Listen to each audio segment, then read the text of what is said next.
Hi friends, welcome to my channel.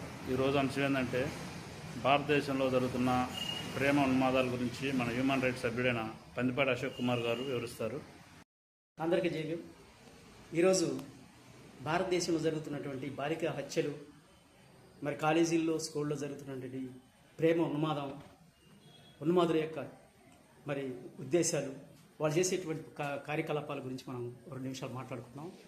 మనం ఈరోజు మనం చూసినట్లయితే కడప జిల్లాలో కాజీపేటలో మరి ఇంటర్మీడియట్ 2వ సంవత్సరం చదువుతున్నటువంటి ఒక పాపని ప్రేమోన్మాది ఒకడు మరి గొంతు కోసి హత్య చేశాడని చెప్పేసి మనం ఈరోజు మరి మన వార్తల్లో మనం చూస్తూ ఉన్నాం. కనుక మరి మనం దాని మీద ప్రభుత్వం స్పందించాలి, పోలీస్ అధికారులు స్పందించాలి. గతంలో మరి ఆ దిశ చట్టాన్ని ప్రభుత్వం రూపొందించింది. ఆ దిశ చట్టం నీరుగారిపోయింది. ఆ తర్వాత అనేక చట్టాలు వచ్చినాయి. ఆ చట్టాలు కూడా బాలికలకి, ముఖ్యంగా మహిళలకి రక్షణ లేకుండా పోయింది. ఈ సందర్భం ఈ రోజుల్లో ఈ నవీన కాలంలో కూడా బాలికల్ని వేధింపులు, బాలికల్ని మరి ప్రేమ పేరుతోటి మోసం చేయటం, అనేకమైనటువంటి మరి ఉన్మాద చర్యలకు పాల్పడుతున్నట్టుగా మనం చూస్తూ ఉన్నాం.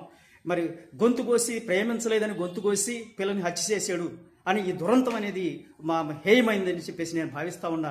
దీనిలో మరి ప్రభుత్వం దీని మీద సమగ్రమైనటువంటి చట్టాన్ని రూపొందించి బాలికలకి అప్పటికప్పుడే ఇన్స్టెంట్ జస్టిస్, అప్పటికప్పుడే న్యాయం చేసే, తల్లిదండ్రులకు న్యాయం జరిగేటువంటి విధంగా మరి మన కేంద్ర రాష్ట్ర ప్రభుత్వాలు చర్య తీసుకోవాలని చెప్పేసి ఈ సందర్భంగా తెలియజేస్తున్నా.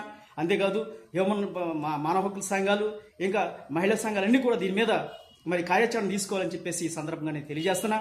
ఎప్పుడే ఎలాగైతే మరి ఆ రోజు మరి హైదరాబాద్లో జరిగినటువంటి హత్యకి వాళ్ళని ఎన్కౌంటర్ చేస్తారో, అదేవిధంగా ఈ హత్య చేసినటువంటి ప్రేమోన్మాదిని వెంటనే ఎన్కౌంటర్ చేయాలని చెప్పేసి ఈ యొక్క సందర్భంలో నేను తెలియజేస్తున్నా.